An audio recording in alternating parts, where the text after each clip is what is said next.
everyone, Neen here from the Hyperactive Bookworm, here to do an in the car book review of Radclyffe's Crossroads. Now the reason I'm laughing a little bit is I just spent 10 minutes ranting on about how much I like this book, just to look over and see that I hadn't actually hit record before I started driving. So here we go again.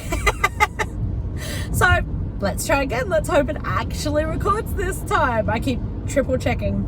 All right, so this was my first Radclyffe book and it was fabulous.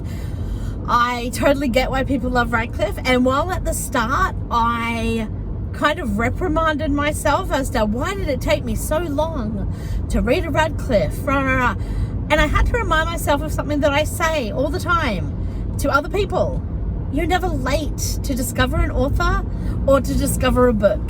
That's what books are there for. They are there when you're ready, and you know, they're there to be for you. And while some books do tend to not age well, a bit like some movies don't tend to age well, this book did. I didn't actually realize it had been written so long ago, and when I say so long, I think it's like 10 years old, so it's really not that long, but it did age beautifully. It's such universal themes of loss and fear and trust, and it was wonderfully done. I loved that one of the main characters is a midwife. I just adored that. I have read some medical romances. I don't feel like I've read that many, but I haven't read one where midwifery is focused on, and I really enjoyed that different take on things. It was nice to get out of completely the A&E or the trauma kind of area of stuff. I really loved Radclyffe's inclusion of kids, because it's so nice to see different dynamics of, you know, humans' lives, Sapphic lives. It's not all the same thing. I enjoyed these two characters. I really felt connected to both of them. I also, yes, I did discover when I was about 40% into this book that it is the third book in a series, which really, are we surprised? That's what I do. I read series backwards, apparently, and that's fine. It did not take anything away from this book.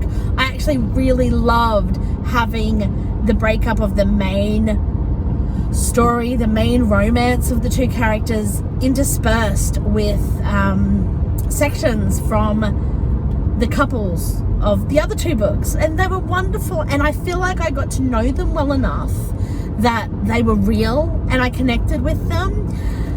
However, it did not take away from my desire to want to read the first two books. Now, when I say read, I did actually listen to this on audio, because that's still my life and I love it, and I'm so grateful for the amazing narrators who use their skills and talents to read out these books and to really give us an amazing experience with it.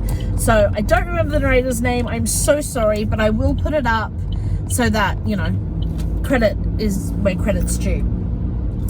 I really liked this book. I do think the only thing is, with recommendation, is that I would just like to point out that it could be quite a hard book to read if, you know, you're triggered at all by medical things going wrong, which I guess you may not want to read medical romance, but also if, you know, traumatic situations come to do with childhood or loss. There is a mention of 9/11, so there are some triggering points that I think, you know, worth mentioning, but this book is so delicious and delightful and I love it, and I can't wait to read more Radclyffe books.